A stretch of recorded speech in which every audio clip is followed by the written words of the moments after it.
ہم حدیث پر آتے ہیں، حدثنا الحمیدی، حدثنا بیان کیا ہم سے. آپ کتاب میں دیکھیں گے کہ کبھی لفظ آئے گا حدثنا، کبھی آئے گا اخبرنا، کبھی آئے گا قرأ علینا، کبھی آئے گا سمعت، کبھی آئے گا عن. یہ وسائل ہیں، ذریعے ہیں، الفاظ ہیں، آلات ہیں حدیث کو حاصل کرنے کی. اور یہ انڈیکیٹ کر رہا ہے کہ امام بخاری کو یہ حدیث کس طرح ملی، امام بخاری کو کیسے پتہ چلی.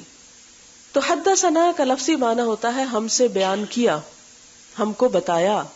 اب آپ دیکھیں کہ لکھنے والے تو صرف امام بخاری ہیں، لیکن یہ کیوں کہہ رہے ہیں کہ حدثنا، ہم کو بتایا؟ یہ اس بات کی وضاحت کر رہا ہے کہ جب امام بخاری نے اپنے استاد جن کا نام یہاں حمیدی لکھا ہوا ہے ان سے یہ حدیث حاصل کی تو وہ اکیلے نہیں تھے، وہ ایک گروہ میں تھے، ایک جماعت میں تھے. بہت سے لوگوں نے ان کے ساتھ اور بھی سنا تھا، اس بات کو لیا تھا. دوسری بات یہ کہ حدثنا عموماً اس وقت استعمال ہوتا ہے جب استاد پڑھ رہا ہو اور طالب علم سن رہا ہو. لیکن اگر استاد بیٹھا ہو، طالب علم پڑھ رہا ہو اور طالب علم بھی سن رہے ہوں، استاد بھی سن رہا ہو، اور استاد ہر حدیث کے سننے کے بعد اس کی تصدیق کر دے کہ ہاں ٹھیک ہے، اپنی زبان سے یا اپنے اشارے سے کہ ہاں جو کچھ تم نے پڑھا ہے، یعنی وہ پڑھنا کہاں سے ہوتا تھا؟ بعض اوقات استاد کی کتاب سے ہوتا تھا. تو اس کو بھی طالب علموں کو اجازت ہوتی تھی کہ وہ جب آگے بتائیں تو استاد کی طرف منسوب کر کے بتائیں، طالب علم کی طرف نہیں. طالب علم تو اسی طرح بولتا تھا جیسے یہ مائک میں آواز زور سے آ رہی ہے. تو مثلاً اب اگر میں آپ کو کوئی بات بتا رہی ہوں تو میری ڈائریکٹ آواز تو آپ نہیں سن رہے، اس اسپیکر کے تھرو سن رہے ہیں. تو آپ کیا کریں گے؟ یہ نہیں کہیں گے کہ ہم سے اسپیکر نے کہا، بلکہ یہ کہیں گے کہ ہم سے فلاں نے کہا. اس طرح اگر کوئی حدیث روایت ہوتی تو اس کو اخبرنا کہا جاتا، ہمیں خبر دی. امام بخاری حدثنا اور اخبرنا دونوں میں فرق نہیں کرتے، ان کے نزدیک دونوں تقریباً ایک ہی چیز ہے. لیکن امام مسلم بہت ضبط کے ساتھ اس میں فرق کرتے ہیں. امام مسلم کے ہاں بڑی شدت کے ساتھ اس بات کی پابندی ملتی ہے کہ اگر استاد بولا تو وہ کہیں گے حدثنا، اگر شاگرد نے پڑھا تو کیا کہیں گے؟ اخبرنا. امام مالک بھی اخبرنا ہی کو ترجیح دیتے تھے. طریقہ یہ ہوتا تھا کہ مختلف اساتذہ اپنی جمع کی ہوئی احادیث لوگوں کو سناتے، اور سناتے وقت وہ اپنے استاد کا نام لیتے اور وہ اس سے اوپر کے نام لیتے، حتیٰ کہ وہ بات حضور صلی اللہ علیہ وسلم تک پہنچ جاتی. حدثنا صرف زبانی تعلیم کے لیے نہیں استعمال ہوتا. بہت سے لوگوں نے یہ اعتراض بھی کیا، جی بخاری میں لکھا ہوا حدثنا ہم سے بیان کیا، لہٰذا بخاری میں جو کچھ ہے وہ صرف زبانی کلامی باتیں ہیں. حدثنا کا مطلب ہے استاد نے ہم کو بتایا. اور استاد کیسے بتایا کرتا تھا؟ بعض اوقات استاد اپنے حافظے سے تعلیم دیتا تھا، بعض اوقات وہ اپنی کتاب سے پڑھ کر دوسروں کو سناتا. طالب علموں میں بھی دو طرح کے تھے، بعض لکھ لیا کرتے تھے اور بعض صرف زبانی سن کر اس کو یاد کرتے تھے. دونوں طرح اجازت تھی. پھر آپ دیکھیں کہ جو لکھ لیتے تھے وہ استاد کے جانے کے بعد وہیں بیٹھے رہتے اور استاد کی کتاب کے ساتھ اپنی لکھی ہوئی چیزوں کو کمپیئر کرتے تھے کہ کہیں ہم سے کوئی چھوٹ تو نہیں گیا، کہیں ہم سے کوئی اضافہ تو نہیں ہو گیا. اور صرف وہ لوگ پھر آگے حدیث روایت کر سکتے تھے جن کو استاد اجازت دیتا تھا. میرا پی ایچ ڈی کا جو تھیسس ہے وہ اجازت ہی کے موضوع پر ہے.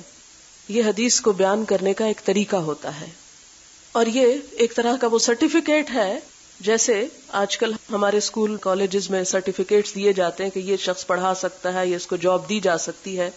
تو اسی طرح استاد بھی ان دنوں میں اجازت دیتے اور بعض اوقات طالب علم کی کتاب کے اوپر ہی لکھ دیا کرتے تھے کہ اس طالب علم نے یہ کتاب مجھ سے پڑھ رکھی ہے، میں اس کو آگے پڑھانے کی اجازت دیتا ہوں.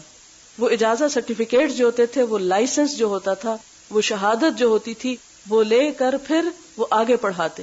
اور جو بھی طالب علم لینے والے ہوتے تھے وہ اپنے استاد کی اس چیز کو جانتے تھے کہ اس کا استاد کون ہے، اس نے کہاں سے لیا ہے. اور یہ چیز بہت امپورٹنٹ ہوتی تھی، اس کی بڑی اہمیت ہوتی تھی کہ کسی شخص نے علم کس سے حاصل کیا. اور یہی وجہ ہے کہ وہ لوگ علم کی خاطر سینکڑوں میل اور ہزاروں میل کا سفر کیا کرتے تھے. صحرا نوردی اور دشت اور بر و بحر اور بیابان کچھ نہ چھوڑے اس علم کی خاطر و جہاد کی خاطر. آپ دیکھیں گے کہ آج صحابہ کرام کے سب کے مزار ہمیں مدینہ میں نہیں ملتے، دنیا بھر میں پھیلے ہوئے ہیں، کہ حضور صلی اللہ علیہ وسلم کے بعد انہوں نے صرف برکت کے لیے مدینہ رہنا ہی نہیں پسند کیا، بلکہ ہر جگہ پھیل گئے، کچھ سیکھنے کے لیے پھیل گئے، کچھ سیکھ کر سکھانے کے لیے پھیل گئے۔ تو بہرحال یہاں پر امام بخاری کیا کہتے ہیں؟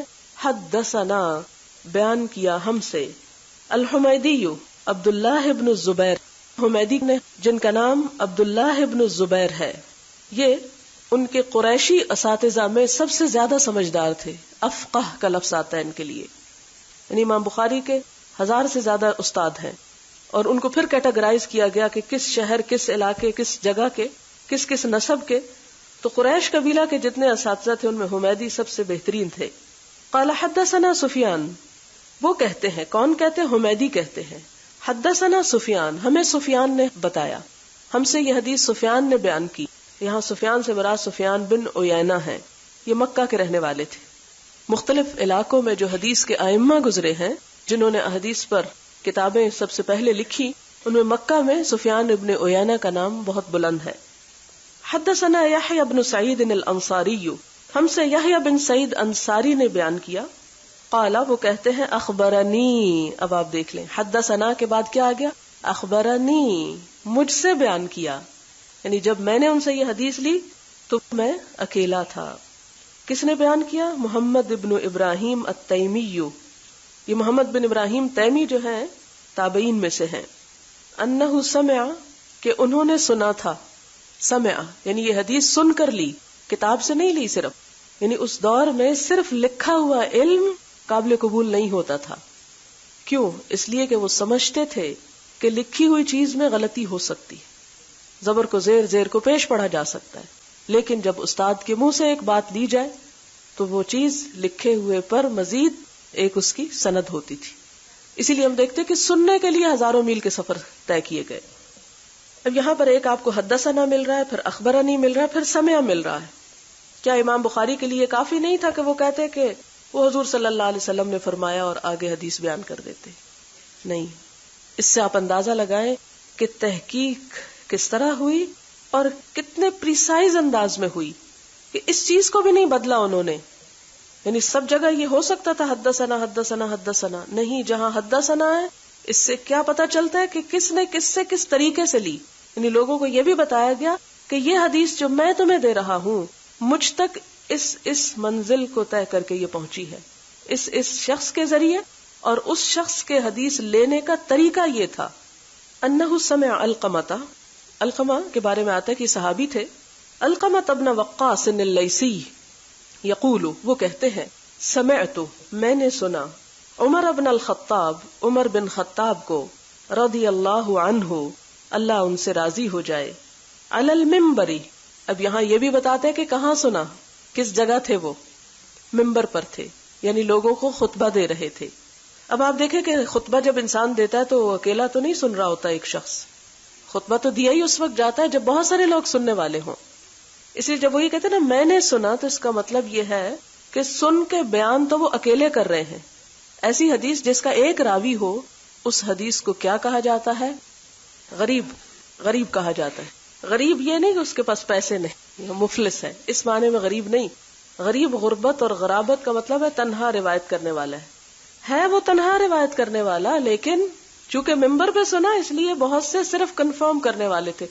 مثلاً آپ دیکھیں کہ آپ میں سے اگر ایک شخص پورے وفد کی طرف سے بولتا ہے اور وفد اس کے خلاف کچھ نہیں کہتا، تو اس کا مطلب کیا ہے کہ وہ سارے اس کے ہم نوا ہیں، کیونکہ ہر شخص تو نہیں بول سکتا، اگر سب بولیں گے تو بات سمجھ میں نہیں آئے گی۔ لہٰذا اس حدیث کو اس سند کے ساتھ روایت کرنے والے کون ہیں؟ علقمہ ہیں، ان سے محمد بن ابراہیم ہے، ان سے یحییٰ ہے، ان سے سفیان ہے، ان سے حمیدی ہیں، اور حمیدی سے بخاری نے لیا۔ منبر پر تھے، کیا فرما رہے تھے؟ سمعت، میں نے سنا، رسول اللہ صلی اللہ علیہ وسلم، رسول اللہ صلی اللہ علیہ وسلم سے، یقول، آپ فرماتے تھے، کیا؟ انما، بے شک، الاعمال، اعمال، بالنیات، ساتھ نیتوں کے ہیں، وانما، اور بے شک، لکل امرئ، لکل واسطے ہر، امرئ انسان کے، ما نوا، جو اس نے نیت کی، ہر انسان کے لیے وہی ہے جو اس نے نیت کی.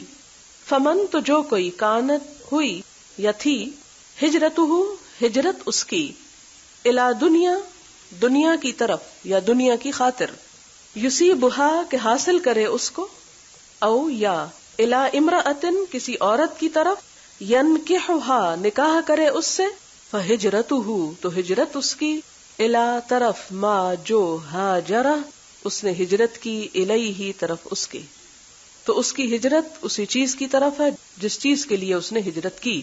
اب یہاں پر جو اہم ترین حصہ ہے حدیث کا یا جو لب لباب ہے حدیث کا یا جو کلمات ہیں آپ صلی اللہ علیہ وسلم کے وہ کیا ہے؟ انما الاعمال بالنیات اور آخر تک الیہ تک. سب سے پہلے یہ دیکھا جائے گا کہ اعمال کیا ہوتے ہیں. اعمال انسان کے اس کی سوچ، اس کا قول، اس کا فعل، اس کے دوسروں کے ساتھ معاملات، یہ تمام چیزیں اعمال میں شامل ہیں. کہ انسان جو کچھ بھی کرتا ہے، مثلا کسی کے بارے میں کچھ سوچتا ہے تو جس نیت کے ساتھ سوچتا ہے، جو بولتا ہے جس نیت سے بولتا ہے، جو کرتا ہے جس نیت کے ساتھ کرتا ہے، اور پھر کرنے میں بہت سی چیزیں آ جاتی ہیں. کرنے میں بنیادی طور پر عبادات ہیں. تو یہاں اعمال سے مراد عبادات ہیں خصوصاً، اور عموماً تمام اعمال جن کا تعلق انسان کی زندگی کے کسی بھی گوشے سے ہو. پھر آپ دیکھیں کہ عبادات اور عادات آپ لکھ لیجئے، خصوصاً کے لیے عبادات اور عموماً کے لیے عادات، کہ ان کا انحصار یعنی کس چیز کا؟ ان کی قبولیت کا انحصار، ان کی جزا اور سزا کا انحصار کس پر ہے؟ بالنیات، نیتوں پر ہے. نیات نیت کی جمع ہے. نیت کا روٹ جو ہے نون واو یہ ہے. آپ نے قرآن پاک میں پڑھا ہوگا ان اللہ فالق الحب والنوا. نوا کہتے ہیں گٹلی کو، کسی چیز کا اندر کا حصہ جو نظر نہ آئے باہر سے. حب دانے کو کہتے ہیں، دانا تو باہر سے بھی نظر آتا ہے، لیکن نوا پھل کے اندر ہوتی ہے، بالکل چھپی ہوئی گٹلی. اب گٹلی کا کیا کام ہوتا ہے؟ آپ دیکھیں کہ ایک پودے کا انحصار کس پر ہے؟ گٹلی پر ہے، بیج پر ہے. اسی طرح عمل ایک درخت ہے جس کی بنیاد نیت ہے. اور اس سے مراد کیا ہے؟ اصطلاح میں نیت کہتے ہیں قصد اور عزم دل کا کسی بھی کام کے کرنے کے لیے. عربی میں بولیں گے عزم القلب علی امر من الامور، کاموں میں سے کسی کام پر ارادہ کرنا. وانما لکل امرئ ما نوى، اور ہر شخص کے لیے وہی ہے. کیا وہی ہے؟ یعنی وہی جزا ہے، اتنی ہی جزا ہے، ویسی ہی جزا ہے. ما نوى جو اس نے نیت کی، نوا یہاں فعل ہے. فمن کانت ہجرتہ الی دنیا، اگر کسی نے ہجرت اس لیے کی، اور ہجرت کا مطلب لفظی کیا ہوتا ہے؟ چھوڑ دینا. الخروج من ارض الی ارض، ایک زمین سے دوسری زمین پہ چلے جانا. اور اسلام میں ہجرت کس کو بولتے ہیں؟ دار الکفر سے دار الاسلام پہ چلے جانا، کفر کا گھر چھوڑ کے اسلام کی طرف چلے جانا. یہاں مراد حضور صلی اللہ علیہ وسلم کے دور میں جو لوگوں نے مکہ چھوڑ کر مدینے کا سفر اختیار کیا اس کو ہجرت کہا گیا. فمن کانت ہجرتہ، تو جس کی ہجرت کا مقصد کیا تھا؟ الی دنیا، دنیا کا کوئی مال کمانا، دنیا کے فائدے حاصل کرنا. یصیبھا وہ پالے گا اس کو. ٹھیک ہے، یصیبھا یحصلھا، اسے پالے گا، یعنی دنیا مل جائے گی اس کو. جسے قرآن پاک میں بھی آتا نا کہ من کان یرید حرث الدنیا نؤتیہ منہا، جو دنیا چاہے گا دنیا دے دیں گے، جو آخرت چاہے گا آخرت دے دیں گے. تو یہاں پر مطلب کیا ہے کہ جس نے ہجرت اس لیے کی کہ دنیا پا سکے تو اس کے لیے دنیا ہی کا فائدہ ہے جو اس کی قسمت میں ہے. او الی امرأۃ، یا کسی عورت کی نیت سے ہجرت کی، یا کسی عورت کے پاس جانے کے لیے کہ ینکحھا اس سے نکاح کر لے. فہجرتہ الی ما ہاجر الیہ، تو ایسی صورت میں ایک زمین سے دوسری طرف جانا، اس ہجرت اس گھر بار چھوڑنے کا اجر و ثواب نہیں ہوگا. اس کی جزا وہی چیز ہوگی جس کے لیے اس نے ہجرت کی ہوگی، کہ وہ اس کو مل گئی اور بات ختم. لیکن اگر کسی نے ہجرت اللہ کی رضا اور خوشنودی کے لیے کی تو اس کو وہی اجر ملے گا. اب آپ کے ذہن میں ایک سوال آ رہا ہوگا کہ امام بخاری نے باب تو باندھا کیف کان بدء الوحی، اور بات نیت پہ آ گئی، یہ کیوں؟ ہاں، اس لیے کہ نیت پر ہی تو سارے عمل کا دار و مدار ہے. یہ ایک طرح سے کتاب کا مقدمہ ہے، پیش لفظ ہے کہ اے طالب علم، جو اللہ اور اس کے رسول کی خاطر اپنا گھر بار چھوڑ کے آئے ہو یہ پڑھنے کے لیے، ہجرت کر کے آئے ہو نا، ہجرت کا لفظی مطلب تو چھوڑنا ہے.